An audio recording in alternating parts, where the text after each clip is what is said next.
Welcome to EPG Pathshala. I'm Professor Sharada Srinivasan from the National Institute of Advanced Studies, where I'm the Dean of the School of Humanities, and we are part of the Indian Institute of Science campus in Bangalore.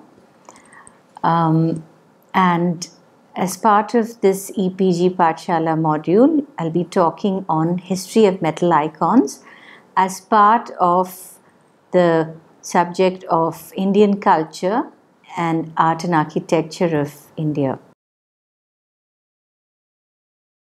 So the objectives of this module is to know about the history of metal icons in the Indian subcontinent, and with specific reference perhaps to South India, and to also understand a bit more about the stylistic evolution of images of different affiliations of Hindu, Buddhist and Jain iconography, and to give a few insights into the technological trajectory.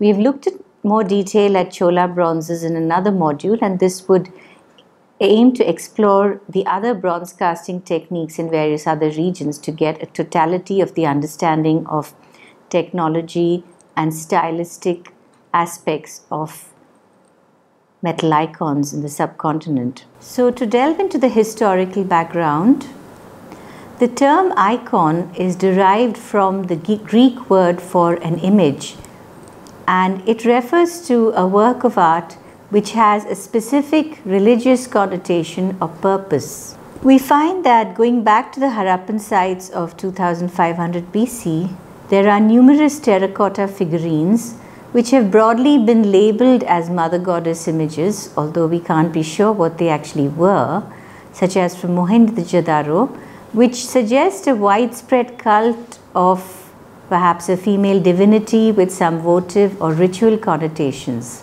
A celebrated metal figurine is the petite Mohenjo-daro dancing girl of circa 2500 BCE of barely 10 centimeters, which is likely to have been made of the lost wax or lost resin process from its fluid lines. And you're looking here at some images of the mother goddess figurines and the metal figurine of the dancing girl. When we look at the emergence of statuary bronzes, there is a bit of a hiatus in the post-Harappan scenario, but there is a small and remarkable mother goddess figurine again from Adichanallur in Tamil Nadu, dated to about 1000 BCE, apart from other finds such as a remarkable tiger figurine from Kodumanal, also of the megalithic period, 3rd century BCE, inlaid with lapis lazuli and carnelian. We also have the remarkable Daimabad hoard from Maharashtra, such as this elephant standing on top of a pedestal with processional holes, which vaguely brings to mind the processional icons of the South Indian bronzes, which is attributed to the late Harappan period of about 1500 BCE. However, it is really from the early historic period in the Indian subcontinent that tangible evidence for icons is found in a way that can be linked more directly to the major present-day Indian religious traditions. Metal figurines seem to have come into vogue in the Indian subcontinent in the aftermath of Alexander's incursions in 326 BCE, and there is a marked Greco-Bactrian influence in early iconography. Metal images were cast under the various dynasties of the Kushans, Sungas and Shatavahanas, which were mainly of Buddhist and Jain faiths. Some key find spots include the Gandharan region of Takshashila or Taxila in northwest India, Mathura in central India, and Amravati in Andhra Pradesh, and Nagarjunakonda and Kaveripattinam in Tamil Nadu. Coming to the medieval metal icons, they were widely cast under the Hindu, Buddhist and Jain pantheons, beginning from the early historic period and continuing up to the late medieval period. We may note that the votive images of Buddhist and Jain faiths often had donor inscriptions, and they were probably carried around as votive images. On the other hand, few Hindu images were inscribed, since they were intended mainly as representations of divinities. The makings of murtis or religious icons became codified in artistic treatises such as the Shilpa Shastras. Devotional statuary metal icons were made across the Indian subcontinent and were associated with the spread of Buddhism and Hinduism into Southeast Asia and East Asia, and also encompassing the Indo-Tibetan regions, Thailand, Indonesia, China, Japan, Korea, and Sri Lanka. There are about 5 major schools of bronze casting which then emerge across the different regions in the Indian subcontinent. We have the Western Indian bronzes, which are often Jain. Then we have the late Gupta and post-Gupta bronzes of central India, the Pala bronzes of eastern India, which are mainly Buddhist, Kashmir and Himalayan bronzes. Kashmir bronzes include some important Brahminical ones, and the Himalayan bronzes are often Buddhist. And we also have the South Indian styles, which also encompass mainly Hindu but also Buddhist and Jain bronzes and metal icons. We now look at some interesting aspects of technology as far as metal icons are concerned. It's interesting that during the Gupta period, the large Buddha images were made by what is called the hollow last wax process, which typically follows the Hellenistic practices, whereby a wax model was built up on a clay core, which was also held up with iron armatures, and the iron armatures followed the progression of the limbs and such like. And the clay core was built on it, and then a thin layer of wax was added onto the clay core, so that when the mold was then formed by investing it with numerous layers of clay, and when the wax was melted out, it is a thin layer of metal which forms on top of the clay core, and often the clay core is actually left intact inside the sculpture. Of course, the image casting process itself is described in various Shilpa Shastras as Madhuchya Vidhana, or the lost wax process, in the Manasara and Manasollasa. If you look at some of the technical aspects, when we examine a South Indian cast image using the technology of X-ray radiography, you can make out that it is a solid cast because the X-rays don't pass through the image and the density. So we know that it's a solid casting. However, if you look at some of the North Indian images, such as from Akota, this Buddha image, you can clearly see the damaged clay core which is retained inside the casting, on top of which the wax model was added to give a thin metal layer. So the hollow casting method does economize on the metal to be used, but as you can see here, it also results in very fragile castings which can be damaged more easily. A spectacular example of a Gupta era image is the lifelike Sultanganj Buddha in the Birmingham Museum, which is about almost entirely of cast copper, which is again made of the hollow casting process with the iron armature retained inside the casting. Another process which came popularly into vogue with the use of Buddhist images, such as in Eastern India, was of gilding, by which copper alloy metal icons were given a coating of gold, which added to their aura and aesthetic appeal, and which was undertaken either by mechanical means or by chemical means of mercury amalgam application followed by burnishing, resulting in a layer of gold on the image, which was used quite widely in various parts of India, including northern and southern India, but especially the Buddhist images, and in the Indo-Tibetan and Nepalese region. How did these alloys come to be extracted? Another dimension to the study of metal icons is the exploration of old workings and old mining areas. We don't have too much time to go into it, but I would like to point to an important copper mining area of Karnataka, which is Ingaldhal, and you can still see the mining galleries there, the streaks of malachite on the ore bodies, where the primary and secondary ore were mined out to extract copper. And the old workings there also have slag heaps, some of which have russet coated ware from the Shatavahana era. And there are also carbon dates which tie the workings to the Shatavahana period. So it's likely that by this period, the early historic period, under the Shatavahanas, the copper mines of Ingaldal were being in use.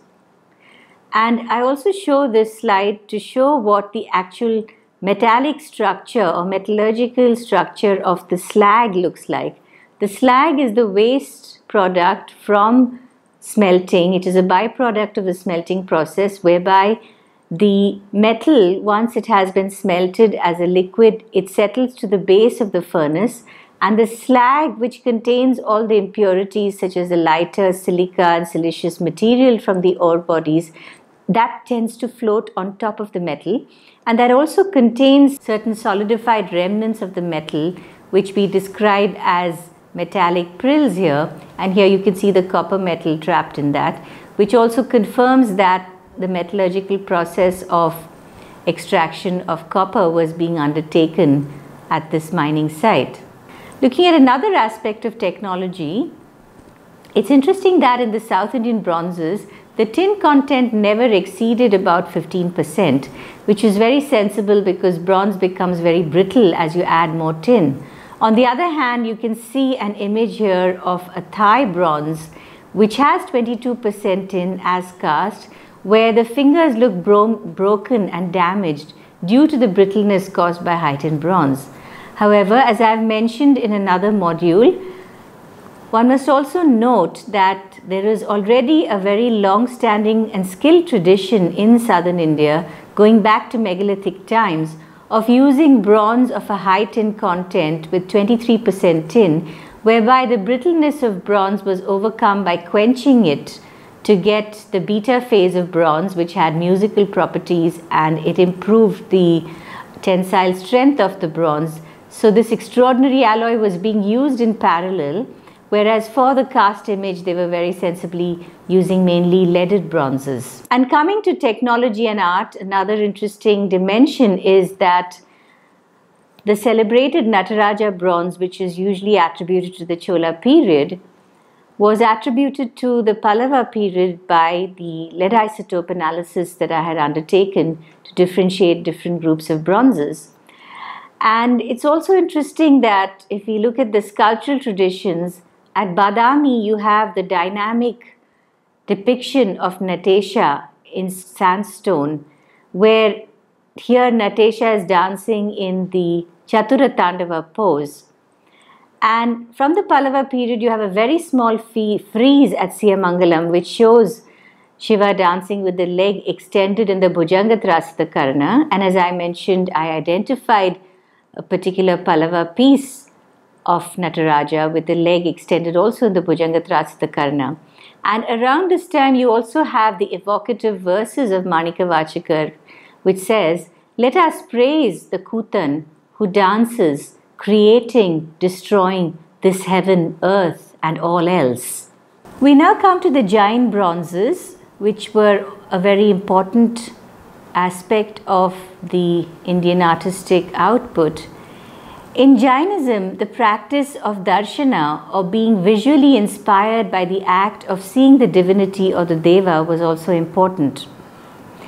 And so we have numerous icons of jinas and yakshis and goddesses such as Ambika and Indra and Saraswati and Lakshmi from the Brahminical pantheon, who also came to be depicted in Jain ritual worship. Karnataka was one of the famous centers of early Jainism, as seen by the remarkable colossal freestanding monolith of Shravanabelagola of Bahubali belonging to the Ganga period, which is the most remarkable Jain monument anywhere. And several bronze images have also been found at Shravanabelagola. Several bronzes have also been attributed to the Chalukyas of Karnataka from about the 7th century. The Jain Yakshi Ambika also seems to have been quite popular in the Jain centers in Karnataka. And we're looking at a Chauri bearer, which is attributed to Karnataka, with a fly whisk. And there is also a very well-known bronze of Bahubali, which is in the CSVMS Museum in Mumbai.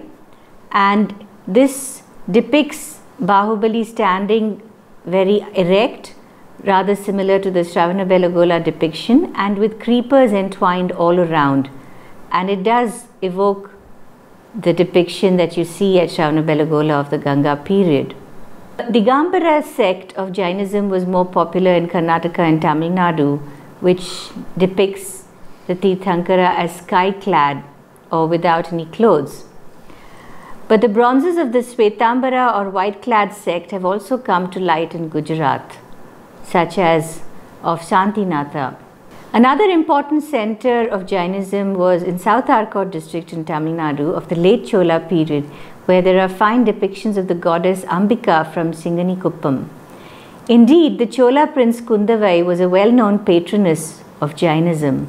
We also look at the rich bronze tradition of Kashmir, of metal icons, which was a famous center in North India both for Buddhist and Brahminical bronzes, and the art of Kashmir was also influenced heavily by Gandharan art. And there are a number of bronzes of Kashmir which are attributed to the period of the Utpala kings of 855 to 936 CE. One famous example is of the Vaikuntha Chaturmurti Vishnu of 9th century, where Vishnu is depicted in his benign form but as a composite along with the avatars, such as the lion head associated with the man-lion form of Narasimha, and there is also the boar head associated with Varaha or the boar incarnation, and a fourth ferocial head, each of which faces a different cardinal direction. One interesting difference between the North Indian and South Indian bronzes is that you don't find the lugs or the holes which you find in the South Indian bronzes, which indicated they were taken out in procession. And at the base of this image, you also see a channel for libation. Many of the votive images from Kashmir also influenced the styles of Tibetan and Chinese bronzes. The Rajatarangini, which was written by Kalhana in the 12th century and also contains various historical accounts, also mentions the metal icons made in Kashmir and mentions that the Queen Dida was a major patroness of bronzes, though she was considered to be a fairly ruthless queen. A remarkable example of another bronze from the region is the Bodhisattva Manjushri, which is one of the oldest bodhisattvas in the Mahayana Buddhist pantheon. We now come to the Buddhist bronzes of Eastern India and Southern India. Nalanda, which is a celebrated site of a major Buddhist monastic establishment or Mahavira, and which was one of the oldest universities, is also an important find spot of bronzes. Buddhism flourished at Nalanda from the Gupta period of the 5th to 6th centuries onwards, where both Mahayana and Hinayana Buddhism were being taught. Here you see the use of mercury gilding on the images. Quite often, Northern Indian images are also made of brass, an alloy of copper and zinc. In the Eastern Indian Buddhist bronzes, the Buddha stands on a lotus pedestal with his right hand in Abhaya Mudra and the left hand is in Varada Mudra, and often he also holds the garment. The sites in Eastern India which have yielded bronzes include Sultanganj, Nalanda and Kurkihar. From about the 10th century Pala period, a more prominent Tantric or Mahayana phase also came into vogue, with depictions of numerous bodhisattvas such as Avalokiteshvara, and Maitreya and Manjushri and so on. Tamil Nadu also had a very rich tradition of Buddhist bronzes, and the inscriptions of various Chola rulers also mention the endowments to the Vihara at Nagapattinam, which is said to have been patronized by the Sri Vijayan king of Southeast Asia. In fact, Nagapattinam is the single largest find spot of bronzes in India, and as many of 350 bronzes have been uncovered in hoards from Nagapattinam. Nagapattinam also had a brick pagoda which was pulled down by the Jesuits, and many of the images there were recovered as buried hoards. Many of these Nagapattinam bronzes are inscribed, and they are dated to the period of Rajaraja to Kulotunga I and also a century later. One of the typical features of the Nagapattinam Buddhas is the flame-type Ushnisha on the head of the Buddha, which then becomes a distinctive feature of Chola and South Indian Buddhas, and the Ushnisha also influences the depictions in Sri Lankan art. We also see here in this Nagapattinam Buddha that the robe is worn on one shoulder in a very distinctive style. Some of the Buddha images from Nagapattinam also have processional holes, which suggests that there were some syncretic traditions cutting across Buddhism and Hinduism. And of course, the Buddha also finds representation in the Hindu pantheon as one of the avatars of Vishnu. And we also see a small sculpture of the Buddha at the Brihadishwara temple of Rajaraja. In the post-Chola period, there was a slump of images. However, under the Vijayanagara and Nayaka rulers, the making of South Indian bronzes again flourished, and Vaishnava images in particular came prominently into vogue in southern India, with Krishnadevaraya appointing governors, the Nayakas, from about 1512 AD at Jinji, Tanjavur and Madurai in Tamil Nadu. In many ways, the Vijayanagara and Nayaka rulers refashioned and carried on the earlier Chola artistic idiom in bronzes as well. Of course, many of the Vijayanagara and Nayaka bronzes are also found in the region of Tanjavur, and although they carry on the Chola tradition, there are differences in terms of the iconography. We find far fewer Nataraja images from the Vijayanagara and Nayaka repertoire, which makes sense when you realize that they were predominantly Vaishnava in terms of their religious affiliations. Another interesting aspect is that you see the use of brass more in the Vijayanagara period, and there is one image which I've analyzed which had 21% of zinc in it. As seen in the earlier slide, there was also an image of Kaliya Krishna, which starts becoming rather popular in the Vijayanagara period, a depiction of Krishna dancing upon the serpent Kali, depicted with the 5 heads and with the tail of the serpent waving upwards, and it's a very lively and popular depiction of the Vijayanagara period. Another remarkable aspect is that of the royal metal portraits. At the temple at Tirupati dedicated to Balaji, a form of Vishnu, there is a remarkable set of inscribed life-size copper alloy icons of Krishnadevaraya, the great king, and his 2 queens, all of whom are depicted with their palms folded in the devotional gesture of Anjali Mudra as devotees of Tirupati Balaji. And this is said to have been presented to the Tirumala temple in 1518.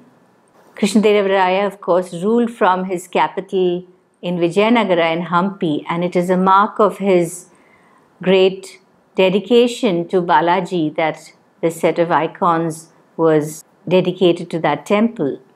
As another interesting example of a royal portrait, there is a small portrait of Sarfoji, the 18th century Maratha ruler of Tanjavur.